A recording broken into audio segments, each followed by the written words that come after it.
पिछले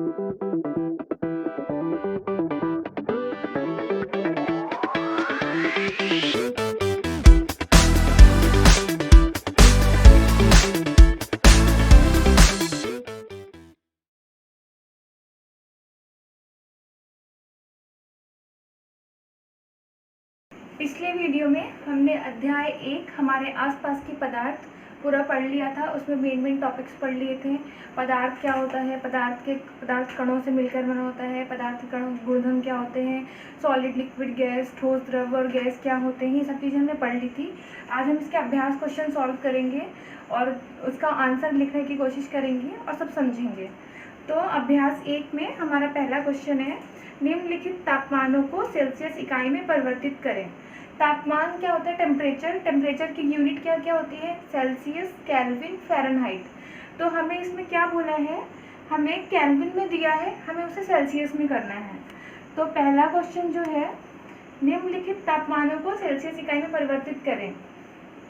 ए लिखा है 300 के, ये केल्विन में है, इसे हमें सेल्सियस में करना है। तो इसके लिए फॉर्मूला होता है kelvin minus 273 equal to degree Celsius.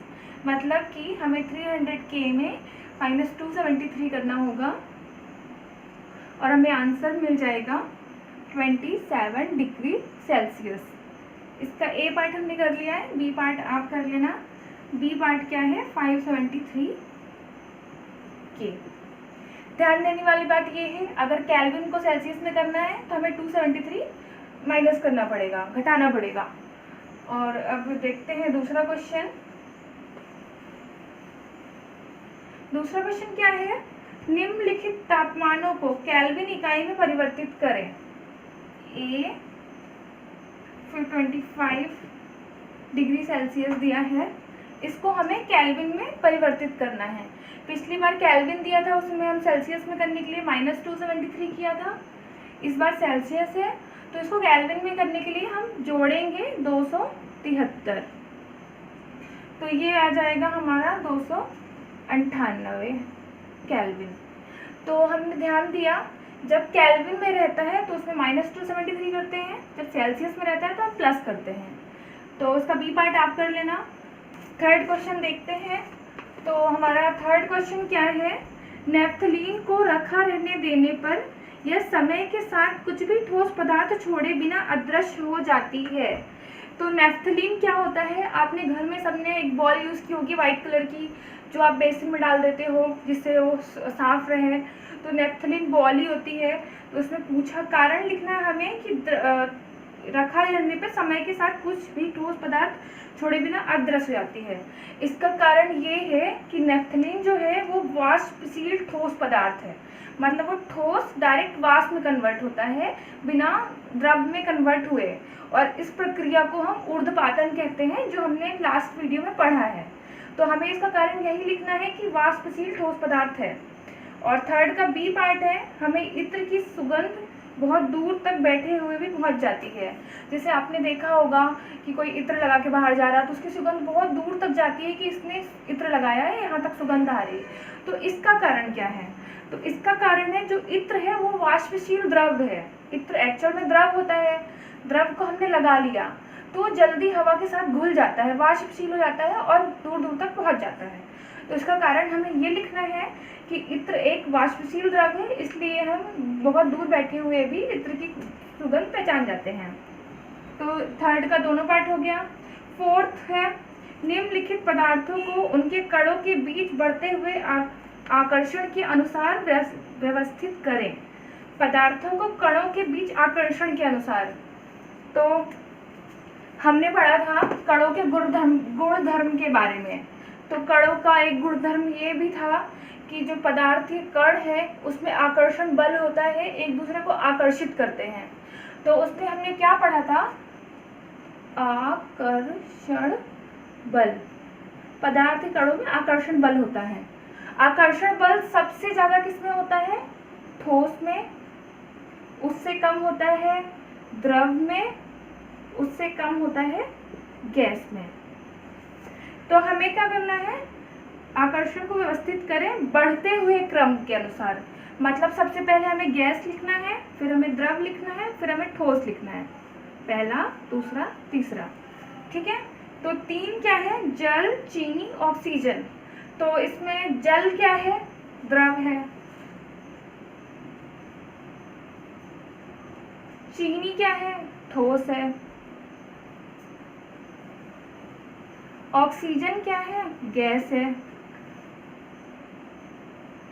तो बढ़ते हुए क्रम के अनुसार लिखेंगे, पहला हम ऑक्सीजन लिखेंगे, फिर जल लिखेंगे, फिर चीनी लिखेंगे। तो ये हमारा 4th क्वेश्चन हो गया। अब हमारा 5वां क्वेश्चन है, निम्नलिखित तापमानों पर जल की भौतिक अवस्था क्या होगी? निम्नलिखित तापमानों पर जल की भौतिक अवस्था क्या होगी? पहला जो है 25 डिग्री सेल्सियस। तो जल के बारे में हमने क्या पढ़ा कि जल जो है 0 डिग्री सेल्सियस में ठोस से द्रव में परिवर्तित होता है, और जो 100 डिग्री सेल्सियस है इस पे वो जो है द्रव से गैस में परिवर्तित होता है। और 25 क्या है? रूम टेम्परेचर है, ना 0 है ना 100 है, बीच का है। तो यहाँ पे जो जल होगा वो द्रव अवस्था में होगा। और इसका बी पार्ट है 0 डिग्री सेल्सियस। तो 0 डिग्री सेल्सियस में जल का अवस्था क्या होगी, भौतिक अवस्था क्या होगी? अब देखिए 0 डिग्री सेल्सियस जो है इसमें हमने देखा कि जैसे बर्फ है वो जब द्रव में कन्वर्ट होती है लिक्विड में, तो उसके लिए 0 डिग्री सेल्सियस चाहिए। मतलब कि जो 0 डिग्री सेल्सियस है यहाँ पे वो ठोस भी रह सकता है और द्रव भी रह सकता है। तो इसमें हमें ठोस और द्रव दोनों लिखने हैं। फिर है सी पार्ट 100 डिग्री सेल्सियस। तो यहाँ पे हमने क्या देखा था कि जो द्रव है वो जब भाप में कन्वर्ट होता है तो वो 100 डिग्री सेल्सियस में कन्वर्ट होता है। तो 100 डिग्री सेल्सियस में वो द्रव भी हो सकता है और गैस भी हो सकता है। तो पहले का आंसर है द्रव, दूसरे का आंसर है ठोस या द्रव, और तीसरे का आंसर है द्रव या गैस। तो यहाँ पे हमारा 5वां क्वेश्चन भी हो गया। अब छठा क्वेश्चन करते हैं। छठा क्वेश्चन क्या है? जल कमरे के तापमान पर द्रव है। जल कमरे के तापमान में द्रव है, वो क्यों है हमें वो करना, पुष्टि करनी है। तो द्रव हमने पढ़ा था 3 प्रकार के पदार्थ होते हैं, सॉलिड, लिक्विड, गैस, ठोस, द्रव और गैस। तो द्रव क्या होता है? द्रव बहता है। द्रव होने के लिए क्या क्या कैरेक्टरिस्टिक होनी चाहिए, क्या क्या गुणधर्म होना चाहिए? तो द्रव रहने के लिए उसको बहना चाहिए, दूसरा उसका आकार नहीं होना चाहिए, नहीं होना चाहिए। ठीक है, तो और कमरे का ताप कितना होता है? नॉर्मली हम रहते हैं तो कमरे का ताप 20 से 40 डिग्री के बीच में रहता है। तो फिर क्या होता है, जो जल है 0 डिग्री सेल्सियस में बर्फ से कन्वर्ट होता है पानी में, और 100 डिग्री सेल्सियस में जो है पानी से जो कन्वर्ट होता है भाप में। और जो 20 से 40 डिग्री के बीच रहता है, बहता है, हमने जिस कंटेनर में डाला उसका वो स्वरूप ले लेता है, मतलब बहता है और उसका आकार नहीं होता है। आकार नहीं होता है, उसको हम ग्लास में डालेंगे तो वो ग्लास का शेप ले लेगा, हम उसको प्लेट में डालेंगे तो प्लेट का शेप ले लेगा, मतलब कि वो द्रव होता है। तो हम इस तरह पुष्टि कर देंगे इसकी, हम उसमें लिख देंगे कि उसका जो जल, इसको हम लिखेंगे इस टाइप से कि जो जल है उसका हिमांक 0 डिग्री सेल्सियस होता है।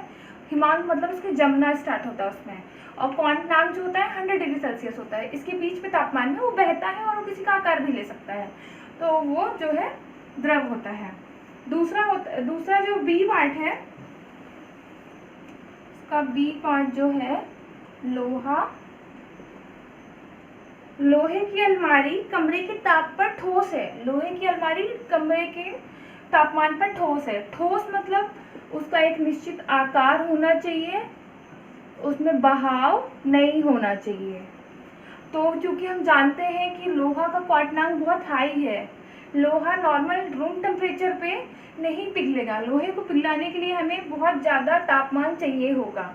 तो और जो लोहा जो होता है, लोहे की अलमारी जो होती है, रूम टेम्परेचर में बहती नहीं है, बहाव नहीं होता है, और उसका आकार जो है सेम रहता है, इसलिए वह ठोस होता है।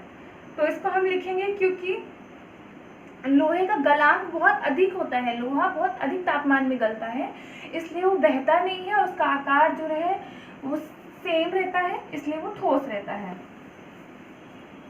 अब है सेवंथ क्वेश्चन।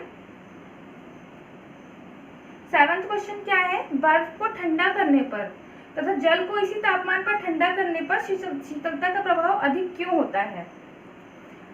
मतलब क्या है, 273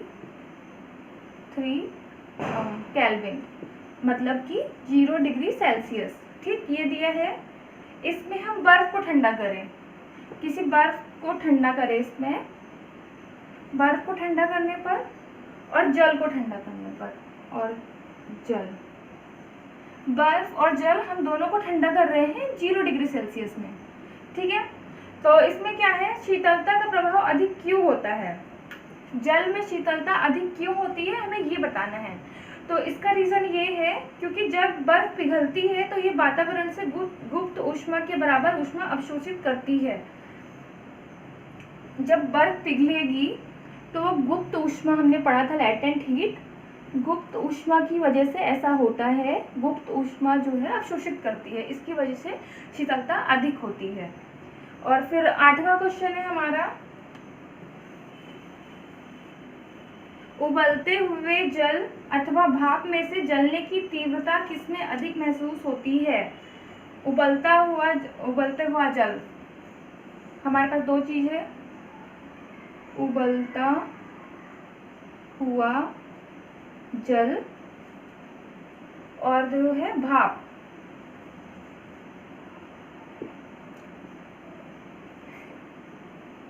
तीव्रता, अगर आप उबलते हुए जल से जलें और आप भाप से जलें तो आप किससे ज़्यादा तेज जलेंगे, मतलब तीव्रता किसमें अधिक होगी, हमारा क्वेश्चन यही है। तो भाप से हम ज़्यादा तेज जलेंगे, भाप से जलने की तीव्रता अधिक महसूस होगी। इसका कारण है भाप के कणों में वाष्पीकरण की गुप्त ऊष्मा होती है। जो हमने लास्ट क्वेश्चन में देखा था लैटेंट हीट, गुप्त ऊष्मा, वो भी यहीं पे होती है। भाप में जो है लैटेंट हीट होती है, गुप्त ऊष्मा होती है, इसलिए जो लैटेंट हीट होती है उसकी वजह से इससे ज़्यादा जलने की तीव्रता अधिक होती है भाप से।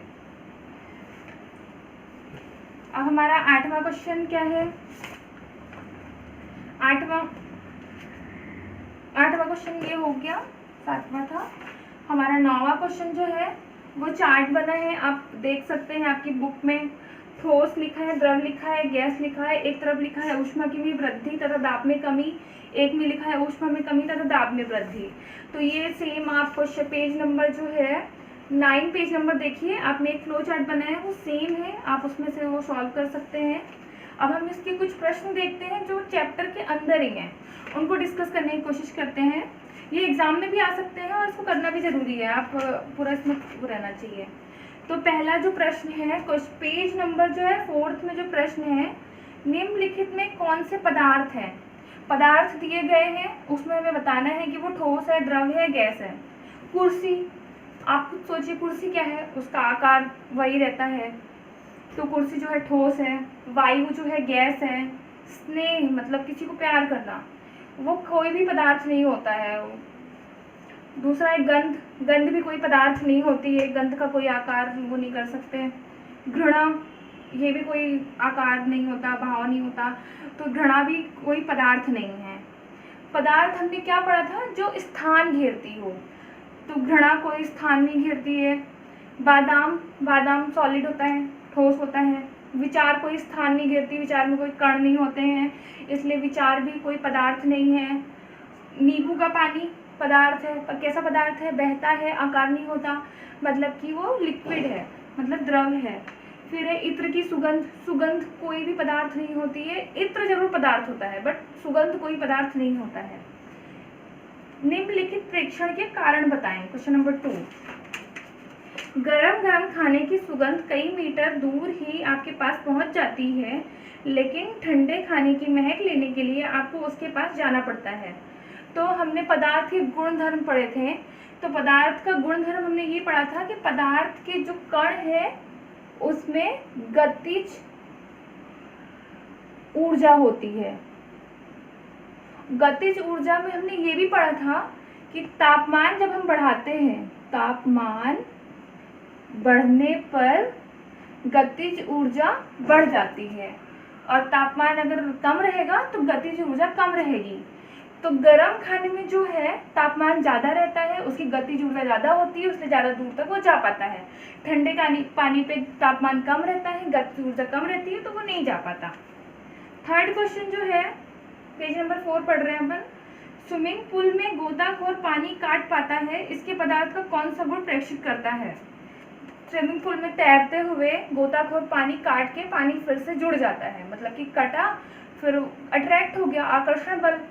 तो हमने पदार्थ के 3 गुणधर्म पढ़े थे, उसमें एक गुणधर्म हम ये भी पढ़े थे कि कण जो है एक दूसरे को आकर्षण करते हैं, आकर्षित करते हैं, तो आकर्षण बल है इसका आंसर। फोर्थ है पदार्थ के कणों की विशेषताएं क्या होती हैं? तो हमने कणों की विशेषताएं लास्ट वीडियो में पढ़ा है, आप उसमें जाके देख सकते हैं, उसमें हमने डिटेल में पढ़ा है।